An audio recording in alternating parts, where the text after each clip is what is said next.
Chapter 81. Being joined to ultimate reality. Subhuti, one who sees what is real is not defiled or purified, one who does not see what is real is also not defiled or purified. For all dharmas have non-existence for own being. The non-existent cannot be defiled or purified, nor can the existent, nor the self-existent, nor that which in its self-existence is non-existent. What then is that which the Lord has expounded as purification? The Lord, it is the sameness of all dharmas. Subhuti, and what is that sameness of all dharmas? The Lord, it is suchness, non-falseness, unaltered suchness, the nature of dharma, the realm of dharma, the established order of dharma, the fixed sequence of dharma, the reality limit. That which, whether tathagatas are or are not produced, is just established as the established order of dharma, as the realm of dharma, that is purification. And although that is conventionally spoken about by means of worldly conventional terms, it is in fact inexpressible, incommunicable, quite beyond the paths of language, speech, and sound. Subhuti, if all dharmas are like a dream, an echo, a reflected image, a mirage, a magical illusion, or a magical creation, how does the bodhisattva in the face of dharmas which are thus non-entities and not actually real raise his thought to the supreme enlightenment, and accordingly resolve to fulfill the 6 perfections, to the 80 subsidiary marks? How does he achieve the great halo with which he illuminates countless world systems, or a voice like that of Brahma, which enables him to demonstrate Dharma with one single sound to beings in the world systems in the 10 directions, after he has read their thoughts and understood their intentions? The Lord, these dharmas of which you have spoken, are they not like a dream, too, like a magical creation?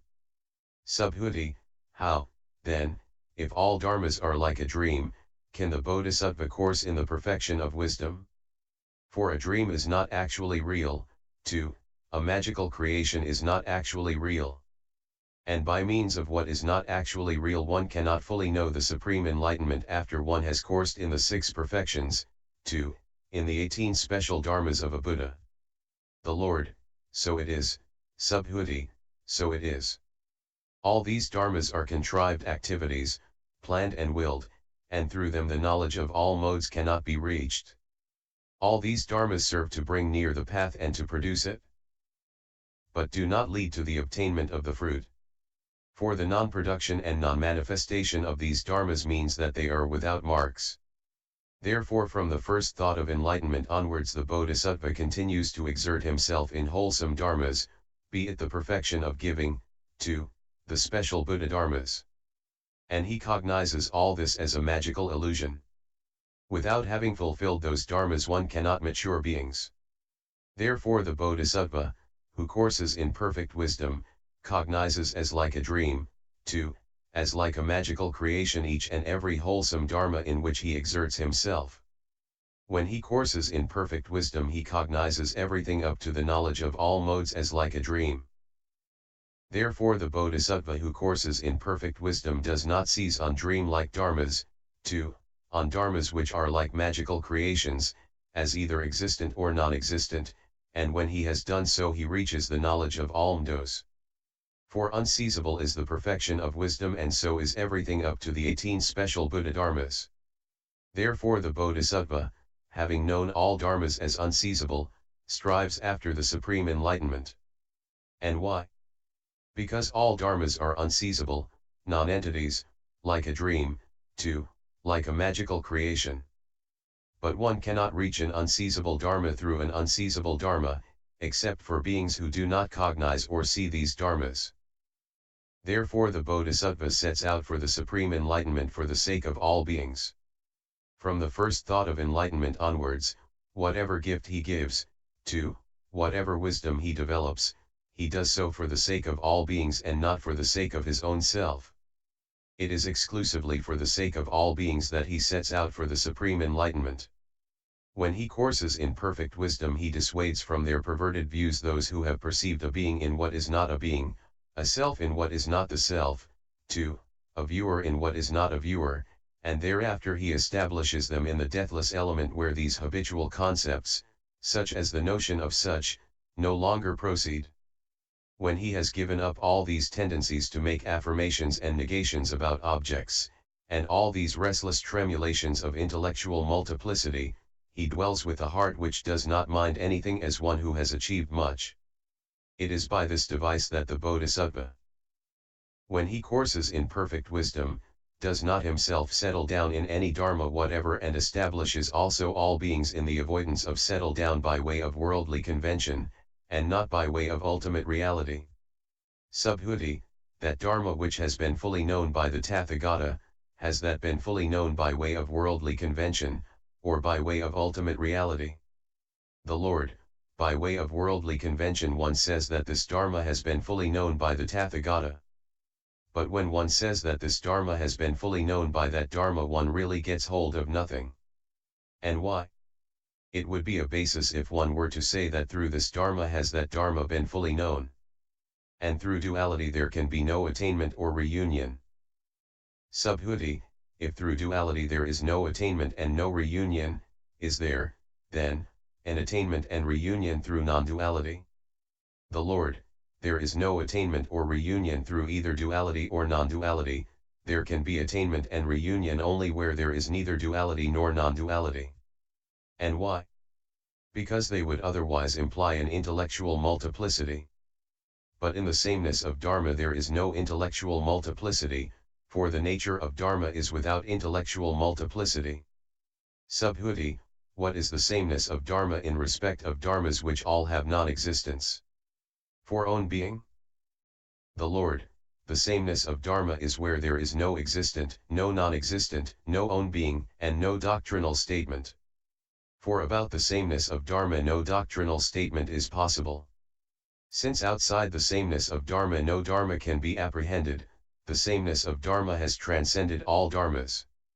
The sameness of Dharma is inaccessible to anyone, be they fools or holy men, and it lies outside their range. Subhuti, does, then, the sameness of Dharma lie outside the range also of the Tathagata? The Lord, it lies outside the range of all holy men, including the Tathagatas. Subhuti, does, then, the Tathagata not have sovereignty over the range of all Dharmas? The Lord, the Tathagata would be a sovereign over the range of all Dharmas if the sameness of Dharma were one thing and the Tathagata another. But the dharmic sameness of the common people, and that of the stream winners, too, of the Tathagatas, that is just one single sameness, and in this sameness there is not any difference. Since the sameness of the common people and that of all holy men is just one single sameness, there is no duality in it, so that one could say that, this is a common person, too, this is a Tathagata. All these dharmas are not apprehended in sameness. Subhuti, if in the sameness of all dharmas all these dharmas are not apprehended, i.e. that this is a common person, too, this is a Tathagata, then there will be no difference between the common people, too, the Tathagatas. The Lord, so it is, Subhuti, so it is. In the sameness of all dharmas there is no difference between these various kinds of persons. Subhuti, if that is so, wherefrom, then, is there the manifestation in the world of the three treasures, i.e. the Buddha, Dharma, and Sangha? The Lord, is the treasure of the Buddha one thing, the treasure of the Dharma another, the treasure of the Sangha another, and the sameness of Dharma again another? Subhuti, as I understand the meaning of the Lord's teaching, the treasure of the Buddha is not one thing, the treasure of the Dharma another, the treasure of the Sangha another, and the sameness of Dharma another. But the three treasures are just the sameness of Dharma. All these dharmas are not conjoined or disjoined, they are immaterial, undefinable, non-resisting, with one mark only, i.e. no mark. How, then, can the Lord bring about so p? Add perhaps, how can it be within the range of the Lord's power to bring about, with regard to these markless dharmas a distinctive determination between common persons, stream winners, to Tathagatas? The Lord, so it is, Subhuti, so it is. it is within the range of the Tathagata's power, it is the work of the Tathagata's manly competence, that he brings about a distinctive determination of markless dharmas. What do you think, Subhuti, if the Tathagata had not, after fully knowing the supreme enlightenment, effected a distinctive determination of dharmas, could one then conceive of the hells, too, of the various kinds of gods, of the applications of mindfulness, too, of the 18 special Buddha dharmas? Subhuti, no, one could not, O Lord. The Lord, therefore, then, this is the work of the Tathagata's manly competence that, although he does not swerve from the sameness of Dharma, he nevertheless brings about a distinctive determination of dharmas. Subhuti, it is not so, O Lord, that, as the Tathagata does not swerve from the sameness of Dharma, so also the common people do not swerve from it, and likewise the stream winners, too, the Bodhisattvas. The Lord, so it is, Subhuti, so it is. All dharmas do not swerve from the sameness of Dharma, nor do they turn away from it. And why? What is the suchness of the Tathagatas, their non-falseness, that is also the suchness of the foolish common people, the faith followers, too, the Bodhisattvas, the great beings. All these dharmas do not transgress against the sameness of Dharma. And why? Because this is just their suchness. And that is no other than the sameness of Dharma. Subhuti, if, O Lord, the sameness of Dharma is the same whether it is of the common people, of the stream winners, too, of the Tathagatas, how is it that these dharmas with distinguishing marks, which differ from one another in their dharmic nature, i.e. form, feeling, too, the conditioned element and the unconditioned element, have a dharmahood which has one mark only? And how can there be a distinctive determination of so, had not fully known the supreme enlightenment and in consequence had not effected, vilaksana? Here both the context and the Tibetan, mchan nidtha pa, requires the above translation. In my dictionary under P as having no distinguishing marks, cr to Gilgit FB, without distinguishing marks. Both contradictory meanings also in Munir Williams A, CFC Dharmas. Whereupon does the Bodhisattva base his distinctive determination when, coursing in perfect wisdom, he effects a differentiation between dharmas? For without having effected a differentiation of dharmas a Bodhisattva is not able to course in the perfection of wisdom. How, then, does the Bodhisattva, coursing in perfect wisdom, pass on from stage to stage and enter on a Bodhisattva's special mode of salvation, which enables him to surpass the level of the disciples and Pratyekabuddhas, and, as a result of that, to fulfill the superknowledges? When he plays with these superknowledges, his perfection of giving, too, his perfection of meditation becomes fulfilled, he passes on from Buddha field to Buddha field, honors the Buddhas and Lords, and in their presence plants wholesome roots which allow him to mature beings and to acquire a Buddha field. The Lord, as Subhuti has just said, if the sameness of all dharmas is the same for the common people, too, the Tathagatas, it does not seem logical to describe the dharmic sameness of dharmas which have distinguishing marks as having one mark only. What do you think, Subhuti, is the dharmic nature of anything just emptiness, be it form, too, the Tathagata? Subhuti, it is just emptiness, O Lord. The Lord, what do you think, Subhuti, can one in emptiness apprehend dharmas with distinguishing marks, and thus distinguish between the marks of form, too, the Tathagata? Subhuti, no, one cannot, O Lord. The Lord, by this method also one should know that in the dharmic nature of dharmas there are no common people, nor anyone other than a common person, too, no Tathagata nor anyone other than a Tathagata. Subhuti, is, then, that dharmahood conditioned or unconditioned? The Lord, it is neither conditioned nor unconditioned. For the unconditioned cannot be got hold of by the exclusion of the conditioned, nor can the conditioned be got hold of by the exclusion of the unconditioned. Both the conditioned element and the unconditioned element are in this way dharmas which are neither conjoined nor disjoined, immaterial, undefinable, non-resisting, with one mark only, i.e. no mark. And when the Tathagata speaks about this, he does so by way of worldly convention and not by way of ultimate reality. For in ultimate reality there is not anything which results from the formative influence of body, voice, or mind, nor can ultimate reality be apprehended as otherwise than the formative influence of body, voice, and mind. The sameness of these conditioned and unconditioned dharmas, that is ultimate reality. It is thus that the Bodhisattva, who courses in perfect wisdom, does not swerve from ultimate reality and nevertheless does a Bodhisattva's work. Chapter 82. The exposition of the unalterable nature of Dharma. Subhuti, if the sameness of all dharmas is empty of essential nature, then no dharma does anything to any other. When dharmas have nothing whatever and are nothing whatever, how, then, is it that the Bodhisattva on the one side does not swerve from ultimate reality, and on the other does the work of beings, through the four means of conversion? The Lord, so it is, Subhuti, so it is, as you say.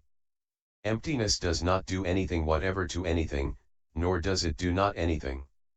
If beings on their own could cognize emptiness, then there would be no need for the Tathagata's many effort when he does not swerve from emptiness and yet dissuades beings from the notion of a self, and then through emptiness liberates them from samsara and establishes them in the unconditioned element. And also that unconditioned element is empty. Subhuti, of what is it empty? The Lord, it is empty of all notions. On the other hand, Subhuti, if a magical creation magically creates another magical creation, is there, then, perhaps in connection with that an entity which is not emptiness? Subhuti, no, O Lord. Both these dharmas, the emptiness and the magical creation, are not conjoined or disjoined, they are both empty through emptiness. The Lord, what do you think, Subhuti, is then the difference between emptiness and magical creation mysteriously concealed? Subhuti, it is not. And why? Because they both are not apprehended in emptiness, i.e. this is emptiness and this is a magical creation. The Lord, there is nothing about the five skandhas which is not a magical creation.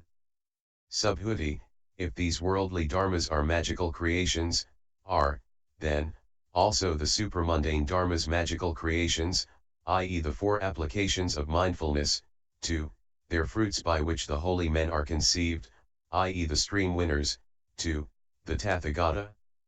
The Lord, since all dharmas are magical creations, each disciple must be a magical creation, each Pratyekabuddha, each Bodhisattva, each Tathagata, each defilement, and each deed. By this method all dharmas are like magical creations. Subhuti, and again, O Lord, as to this forsaking. As to the fruit of a stream winner, 2, arhatship, or as to the level of a Pratyekabuddha, or that of a Buddha, or the forsaking of all defilements with their residues, are these dharmas also magical creations? The Lord, any dharma that there are, as long as they have been produced or stopped, are all magical creations. Subhuti, what is the dharma which is not a magical creation? The Lord, the dharma of which there is no production or stopping. Subhuti, what, then, is that? The Lord, nirvana, which by its dharmic nature is undilute. Subhuti, but the Lord has said that he does not swerve away from emptiness, that it is not apprehended through duality, and that there is no dharma which is not emptiness. Therefore the nirvana which by its dharmic nature is undilute must be a magical creation. The Lord, so it is, Subhuti, so it is. All the dharmas are empty through their own being. They have not been made by the disciples, or by the Pratyekabuddhas, or by the Bodhisattvas, or the Tathagatas. But nirvana is the emptiness of own marks. Subhuti, how should a person who is a beginner be instructed, how admonished, so that he can cognize the emptiness of own being?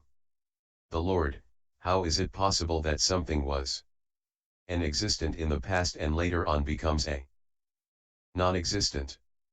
There is in it no existent, no non-existent, no own being, and no other being. How can there be an emptiness of own being?